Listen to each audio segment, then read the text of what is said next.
Jumping in on Manx Radio with Howard and Chris Kane. Hello. Good evening. And welcome.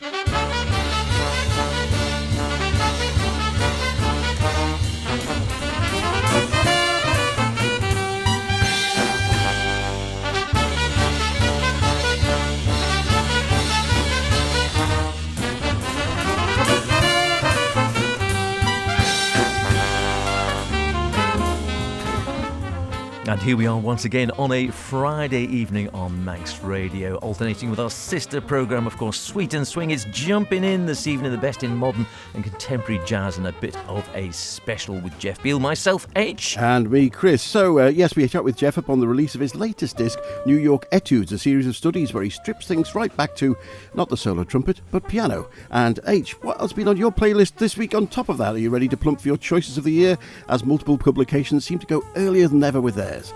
Though, you know what, there's so many, it's always the case, isn't it? You go too far back and you think, well, have people forgotten them? You get too recent and you think they're not going to make it into the list. I don't know, but I was just listening early on, I might give a spin to a remix, I think, with Sidsel, Endresen and a bit of punked. And from me, well, we're not in Liverpool, we take the other way home. We're not defective, and to start, here's Miguel Zenon on his nonette with Sacred Land from his latest release, Golden City.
Sacred Land, the opening movement of Grammy Award-winning alto saxophonist and composer Miguel Zenon's Golden City, a suite inspired by the demographic and political evolution of San Francisco from pre-colonial period right through to the tech-dominated current day.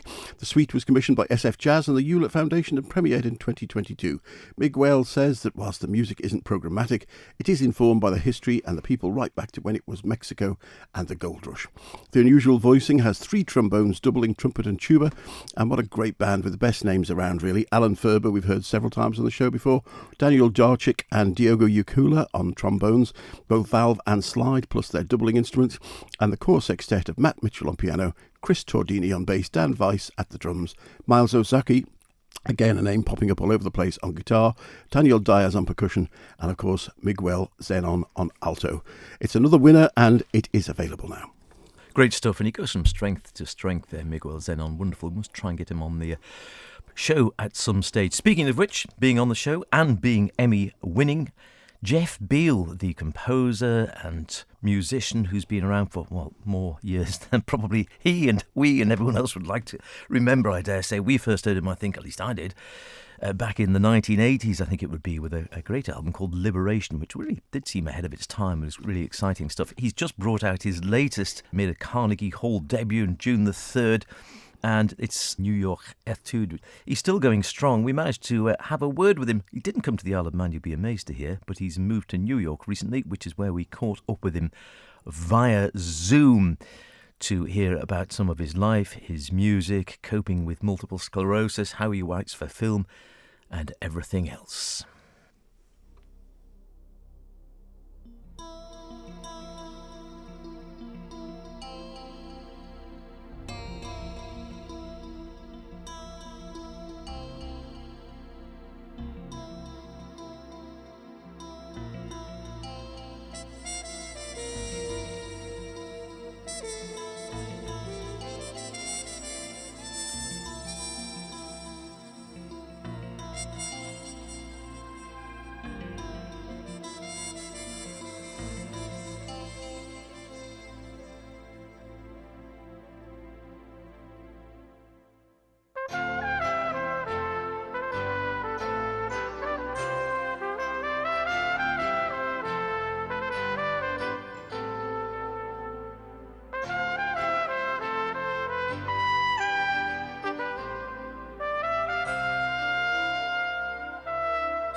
One thing that struck me about that recording at the time was actually that it sounded very sort of cinematic or symphonic in a way. It could have been a soundtrack in places by itself. Was this something that influenced you right from when you got into music in the first instance? Yeah, I think there's, my especially the earliest jazz records were definitely compositional sort of expressions. Yes. It's so funny because I'm lucky enough now to occasionally be able to play with orchestra, do my trumpet playing, or in various forms that have a bigger ensemble than the typical jazz group. And even from those very earliest records, I think I was always interested in creating sort of an orchestral palette. There's a connection to my early childhood, actually. When I first started playing jazz trumpet, my grandmother, who was a wonderful pianist and a musician, she gave me my very first vinyl record. It was Gil Evans, Miles Davis, Sketches of Spain. Classic. A very good place to start. An amazing recording, right? But also the trumpet, but in this beautiful, colorful, genius orchestration of Gil Evans. So that's a little context, I suppose. Talking about your grandmother there, because I believe that she played piano for silent films, and I wondered whether that was something you ever considered. There were a number of instances with live orchestra to silent film, whether it's something you've ever thought of doing as a memory for her. It's funny, I've actually done quite a few. I just did a concert at Carnegie Hall in June of my score to Dr. Caligari. With big band and choir, and I've actually done 4 of these. I can't believe it. I did the General, the Buster Keaton film. Oh, back yes, in the fantastic. A beautiful film. I hope to bring this to the UK at some point. In fact, a lot of these silent scores.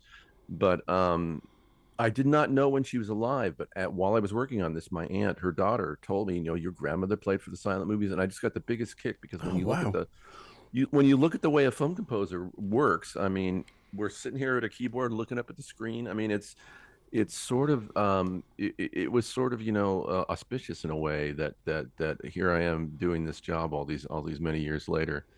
I love silent film. Yeah, it's an incredible medium, and I also find that the great ones, the ones that have stood the test of time for over 100 years, if you put a score that is written from today's musical sensibilities, these films actually really do communicate in a very entertaining and present way, I think, to modern audiences.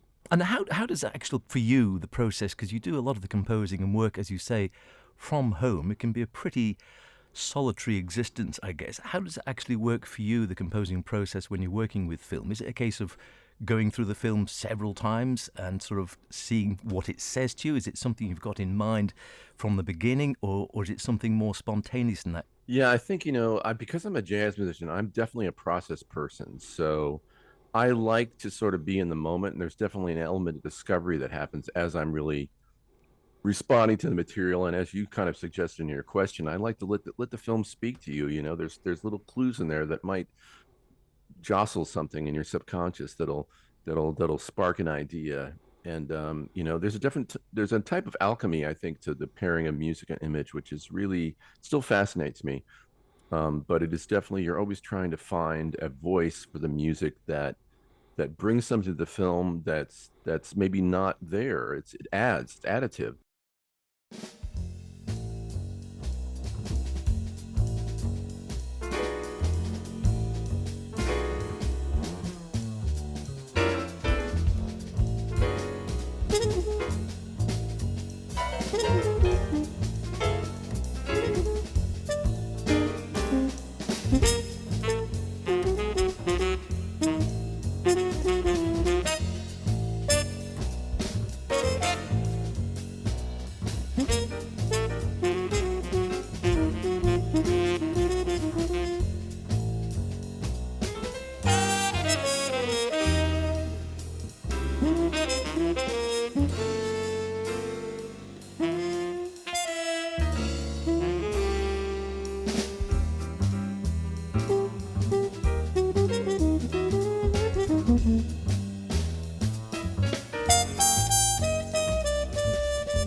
speaking of inspiration and the brain, in fact, you wrote a very well-known score for the defective detective Adrian Monk, and I was really saddened when they took that jazz theme away and put the other theme in, which I enjoyed too. I have to say, I think it was a great track too, but at least it kept it at the end of the show. But jazz has influenced a lot of your film and television work as well, hasn't it? Oh, I've loved this, and I adored that show, and I loved that character. We just did a movie for Peacock, which is the new streaming thing of the NBC, and it's so great. We can't get it over here. My daughter is a huge fan of Monk, and she was so excited when she saw this, but we can't get it. Well, steal it somewhere. Go on those. No, don't do that. You'll get in trouble. But yeah, it's really. I hope you will be able to see it. It's because just to see Tony in that role again was huge. Sure. But yeah, the jazz, and I've been so lucky. Obviously, in House of Cards, there was a little bit of noir. But especially a couple of years ago, I did a film directed by Rodrigo Garcia, who's an amazing writer-director, called Raymond and Ray. And this was a fun one too, given the jazz. Ethan Hawke plays a down on his luck jazz trumpet player, and his brother Ewan McGregor. And again, how lucky was I? The sort of the climax of the whole movie is Ethan gets this trumpet that his father left him in his will. They're there to bury their dad, who's just died, and he, instead of giving a eulogy, he improvises a 3 or 4 minute solo at his father's graveside, and of course the whole score had jazz in it. But yeah, I think jazz as an American, it really is, and of course it's crossed countries, and obviously you enjoy this, and it's been part of your work, but as a language, I feel like it really is the central of American music making. We started a film music program at our alma mater, Eastman School of Music, and we have some really talented students every year, but some of these students come from China, and I realized that although their sort of their fluidity and their literacy with maybe compositional styles is great, if they don't know jazz harmony, there's something sometimes they need to in their film music that's lacking. And I realized there's a sense of jazz harmony which has really been a big part of the Hollywood canon. I think this goes back to many composers, and you can go pretty far back, but obviously Jerry Goldsmith, John Williams, Leonard Rosenman, Larry Goldenthal. So many film composers have also have jazz in their background somewhere. And I think that's really fascinating because it really is a part of the sort of language. And there's also a sensibility to that way of making music, which I think gets to something that I strive for in all my work, which is that jazz has, by definition, the element of surprise. Obviously, it's an improvised genre, and the great jazz music is not. It happens in the moment. And to me, that's a great sort of metaphoric skill to transfer into film, because obviously good storytelling has exactly the same thing. It has surprise, comedy and drama. So I try to build that into my scores, a sense of unpredictability, or the unprovoked, or the little twist or turn, which you don't know where it's coming from. That sort of, you lean into it. It's like, wow, okay, it's revelatory in a sense.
Jazz music, I think, yes, the ultimate American art form. And as you say, it's about surprise, it's about spontaneity. But with that in mind, are you the sort of musician and composer who goes back and listens to your previous works? Or are you from the genre where, and a lot of musicians like this and composers, where, right, once it's done, and they never go back and revisit it? It's not a lot.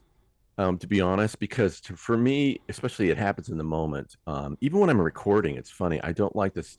I don't like to even stop the session and go and play back. I mean, we do sometimes, but to me, there's a spell that happens is when you're making music, when you're improvising, that's really in the moment and it's beautiful.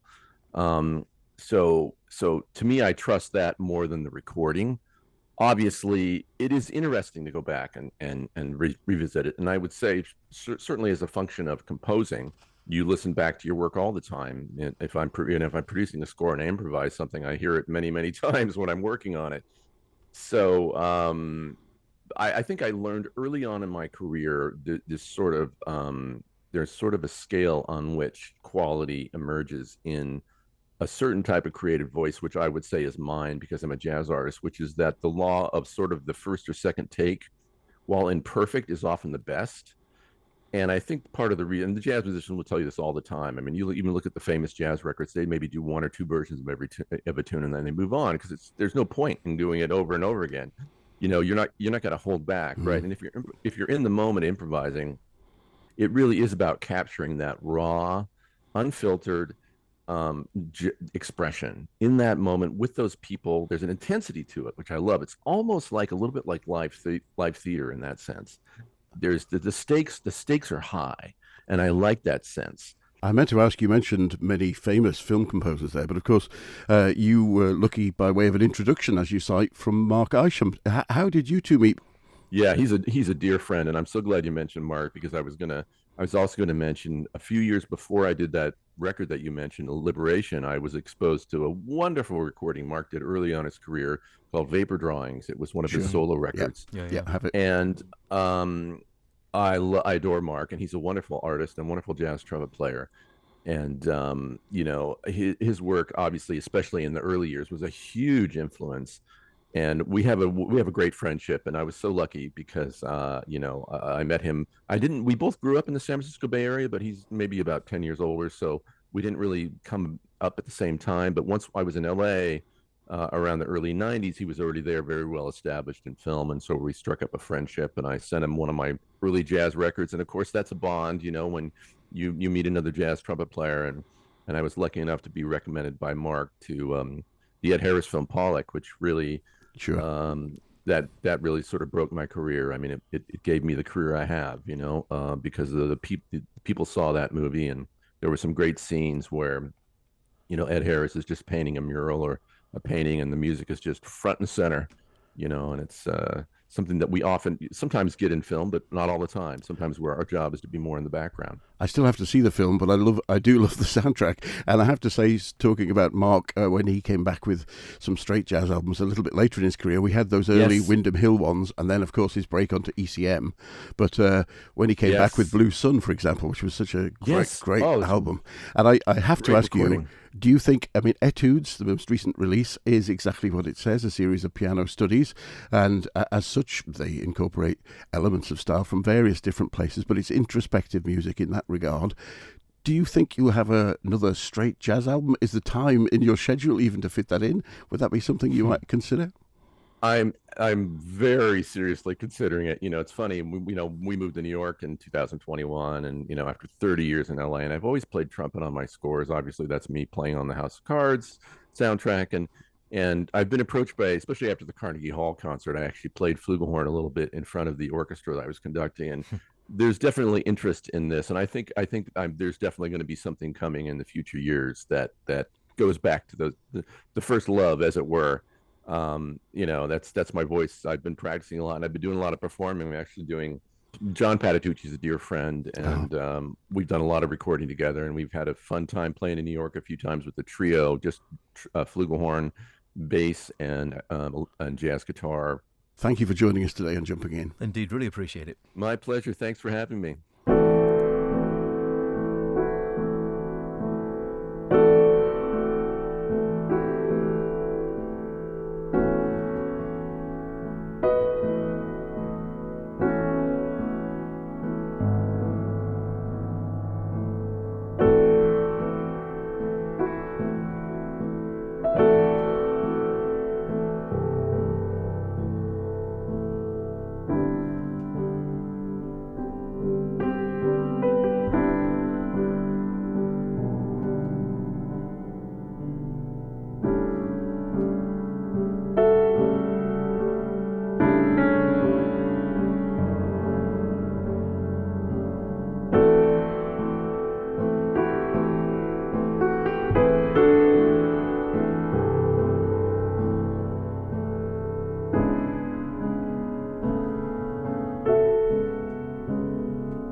Lovely, very personal sounding music, that, isn't it? So very haunting, personal, feels like it's sort of from the heart in many ways. That was Sun Surrounds from Jeff Beal's latest album, New York Etude, which came out in April. And like I was mentioning at the beginning there, I think there was a solo, I think Riverside Revelations, I think it was, that came out earlier in the year, which I think we featured on the show as well. Many thanks to Jeff, again, for giving up his time. What a lovely guy he was, I must admit. He sort of was chatting away, and he did a sting for us, and he was really seemed, despite the fact he's a really busy man, as you gather, and also has been fighting health issues as well, and always busy composing and such like, but finding a way to work his life around that. He was more than happy to spend as long as we wanted, I think, chatting away to him down Zoom. Really nice guy. And I think we had problems with the time zone as well, so we were a bit off with him and sort of getting together. But he was, oh, that's fine, guys. Yeah, no worries, no worries. So really nice. Beautiful stuff. So like I said, you can get that latest one, Jeff Beal. It is New York Etude via Platoon, and it's very nice indeed. And we heard at the beginning there, the album which he was referencing was the first time I ever heard him was on, I think both of us, on Antilles, Jeff Beal, Liberation, Being Blown Away. It was really sort of quite modern, and Jeff himself played the vast bulk of stuff on that. I thought it was Mark Isham on trumpet, but actually Jeff himself played trumpet, piccolo trumpet, flugelhorn, and also did keyboards and drum programming. You remember drum programming back in the day? You don't hear so much these days, do you? A great lineup. So a wonderful musician, and he sounded really fresh then. He sounds really fresh now. Yeah, indeed he does. And in fact, the next album we heard was from a great jazz album I like a lot, 1993. Three Graces was the album, and the track was Jazz Habit, with John Patitucci on bass, Dave Weckl and Vinnie Colaiuta on drums, Steve Cordenius on guitar, John Beasley on the piano, Steve Tavaglione, a much under-recorded saxophonist, and Jeff himself on trumpet. And then after that we heard The Way Home from Alternate Route, 1997, the first four movements of which are a concerto for trumpet and flugel recorded with the 50-plus Berkeley Symphony Orchestra, and the second half, which that track came from, was much more third stream, recorded jazz suite with the Metropole Orchestra. Cracking stuff. I must go back to jazz. I thought I had Three Graces somewhere, and I was looking. I can't find it anywhere. I seem to remember listening to it, and it sounds familiar. That I think Jazz you had a Habit. Cassette off my album. That's possible. That is possible. Is it vinyl? Is it? No, you got it, or you downloaded it. I got it on both. I think vinyl and CD. Good stuff. Yeah, I've forgotten how much I like that one. Really nice, that Jazz Habit. Cracking stuff. Well, we'll hear a little bit more Jeff to end off the show. Before that, though, we might have time to squeeze in a newie out from renowned Norwegian musician Sidsel Endresen. Always been a fan of her, even though I'm not a great fan of the vocals overall. Jan Bang and Erik Honoré, and they brought out a collaborative album, Punkt with a K, Live Remixes Volume 2. I think I have got Volume 1, or we might have featured Volume 1 way back in the day. The album features live remixes performed at the Punkt Festival in Kristiansand, and live remixes from various international performances. And Endresen, of course, well, my favourite album, I think, was with Exile on ECM back in the day, which featured, I think, Django Bates, the late Jon Christensen on drums, I think, as well on that one, and wonderful stuff it was. I still find that a couple of tracks on that are really haunting and my go-to, and I want to have some contemplative music. Anyway, let's have a listen to a little bit of this latest one. Lots of different names: London, Frankfurt, various places around Europe. I'm going for Frankfurt 1.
Con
Typical sort of Sidsel Endresen, half-spoken. She's a poet and she lectures, I think, in English literature, as far as I recall, at the Trondheim University or somewhere like that. But yeah, always haunting sound, sort of half-singing, half-declaimed, very poetic, wonderful sounds, pretty spooky, very different. I haven't had a chance to listen to all of the album yet, but you get a taste of it, I think, with that one there. Rich collaborations going back years and years and years, and her vocal techniques and emotive performance, key element of the album. And she collaborates with punk brothers Jan Bang and Eric Honoré, pioneering figures, of course, in live remixing. Yeah, I know, dangerous stuff. Who bring a great creative vision to that project. Worth checking out, I must admit. It is Punked Live Remixes Volume 2, if you like that sort of stuff. Get stuck in. Yeah, you think of live remixing and live electronics, and you go all the way back to the 70s when people like Tangerine Dream were taking their lives on a tightrope, really, with the stuff, but none of it was reliable. They were going out and doing all of that. Well, what a great show. Lovely to talk with Jeff Beal, of course. He was such a nice guy. And whilst perhaps best known for the House of Cards score out of his multiple award-winning favourites, some 50-plus, a firm favourite, as I mentioned in our house, was Monk, the Defective Detective, the cast of whom, as he said, recently got together for a one-off film yet to air in the UK. From the series, here's the original and perhaps the best theme, played by Grant Gaisman. See you next week. See you in a couple of weeks. Yeah, a couple of weeks. Bye for now. Take care.